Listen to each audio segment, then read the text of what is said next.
Number 1. It was 2 weeks before Christmas, and Mrs. Smith was very busy. She bought a lot of Christmas cards to send to her friends and to her husband's friends, and put them on the table in the living room.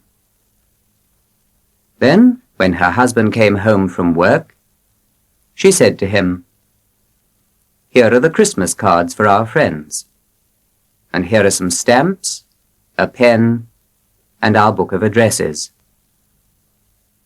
Will you please write the cards while I'm cooking the dinner?" Mr. Smith did not say anything, but walked out of the living room and went to his study.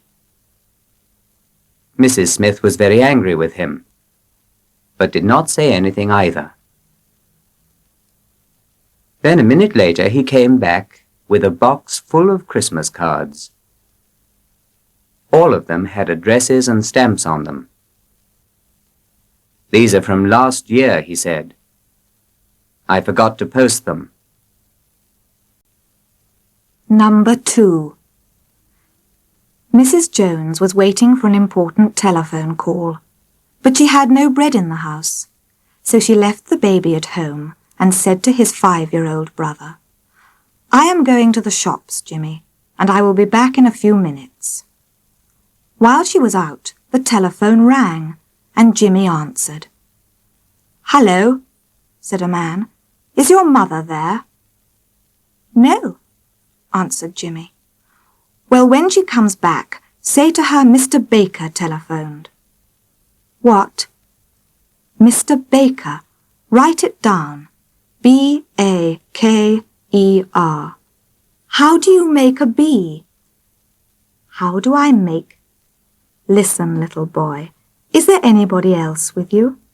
Any brothers or sisters?" "My brother Billy is here." "Good. I want to talk to him, please." "All right." Jimmy took the telephone to the baby's bed and gave it to Billy. When their mother came back, she asked, "Did anyone telephone?" "Yes," said Jimmy, "a man, but he only wanted to talk to Billy." Number 3. Nasruddin had an old shed. It had no windows, so it was very dark, and it was full of old things. One day, Nasruddin went into this shed to get a ladder, but slipped on something and fell against a big garden fork. The fork hit him on the head and knocked him down. Then it fell on top of him and hit him hard on the left leg.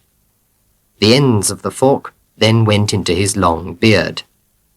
He fought with the fork fiercely, and at last threw it off him, jumped up, and ran out of the shed. He was very angry. He had an old sword under his bed, and he now ran and got this. Then he ran back to the shed, opened the door suddenly, and shouted in a terrible voice, "All right, come out and fight, you and all the other folks in the world. I'm not afraid of you." Number 4. A man always went to the same bar at the same time every day and asked for 2 glasses of beer. He drank them and then asked for 2 more. One day the man behind the bar said to him, "Why do you always ask for 2 glasses of beer? Why don't you get 1 big glass instead?" The man answered, "Because I don't like to drink alone. I drink with my friend." But a few days later, the man came in and asked only for 1 beer. "Oh," said the barman, "has your friend died?" "Oh no," said the man, "he's very well. This beer is for him." "But I've stopped drinking beer. My doctor doesn't want me to drink any more because it's dangerous for me." Number 5. Old Mr. Black loved shooting bears, but his eyes were not good anymore. Several times he nearly shot people instead of bears. So his friends were always very careful when they went out shooting with him. One day, a young friend of his wanted to have a joke. So he got a big piece of white paper and wrote on it in very big letters, "I am not a bear." Then he tied it to his back and went off. His friends saw it and laughed a lot. But it did not save him. After a few minutes, Mr. Black shot at him and knocked his hat off. The young man was frightened and angry. "Didn't you see this piece of paper?" he shouted to Mr. Black. "Yes, I did," said Mr. Black. Then he went nearer, looked carefully at the paper and said, "Oh, I'm very sorry. I didn't see the word not." Number 6. Mrs. Brown's old grandfather lived with her and her husband. Every morning he went for a walk in the park and came home at 12:30 for his lunch. But one morning a police car stopped outside Mrs. Brown's house at 12 o'clock, and 2 policemen helped Mr. Brown to get out. One of them said to Mrs. Brown, "The poor old gentleman lost his way in the park and telephoned to us for help, so we sent a car to bring him home."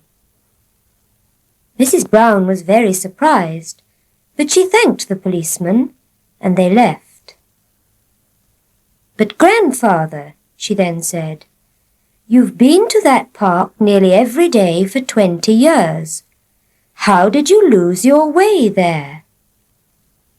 The old man smiled, closed one eye, and said, "I didn't quite lose my way. I just got tired, and I didn't want to walk home." Number 7. Helen's eyes were not very good, so she usually wore glasses. But when she was 17 and she began to go out with a young man, she never wore her glasses when she was with him. When he came to the door to take her out, she took her glasses off, and when she came home again and he left, she put them on. One day her mother said to her, "But Helen, why do you never wear your glasses when you're with Jim? He takes you to beautiful places in his car, but you don't see anything." "Well, mother," said Helen, "I look prettier to Jim when I'm not wearing my glasses, and he looks better to me, too." Number 8. A man was trying to build an electric motor car.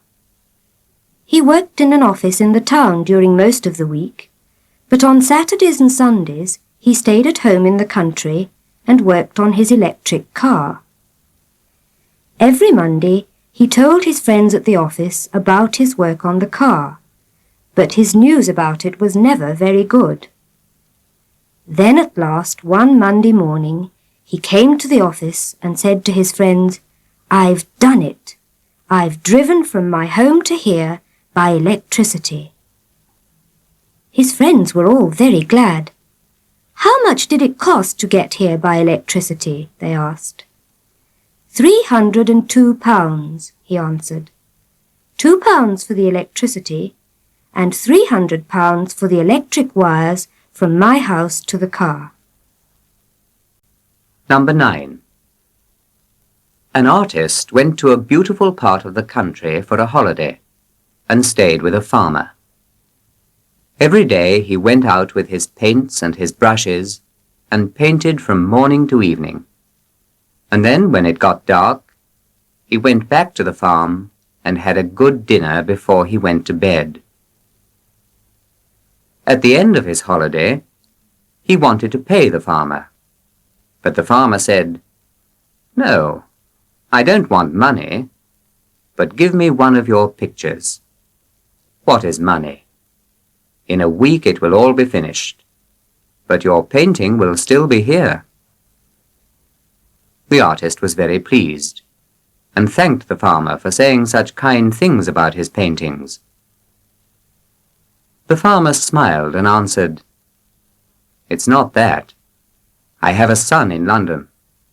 He wants to become an artist. When he comes here next month, I will show him your picture, and then he will not want to be an artist any more, I think. Number 10. Mr. Jones was very angry with his wife, and she was very angry with her husband. For several days they did not speak to each other at all. One evening, Mr. Jones was very tired when he came back from work, so he went to bed soon after dinner. Of course, he did not say anything to Mrs. Jones before he went upstairs. Mrs. Jones washed the dinner things and then did some sewing. When she went up to bed much later than her husband, she found a piece of paper on the small table near her bed. On it were the words, "Mother, wake me up at 7 a.m. Father." When Mr. Jones woke up the next morning, it was nearly 8 a.m., and on the small table near his bed he saw another piece of paper. He took it and read these words, "Father, wake up. It is 7 a.m. Mother."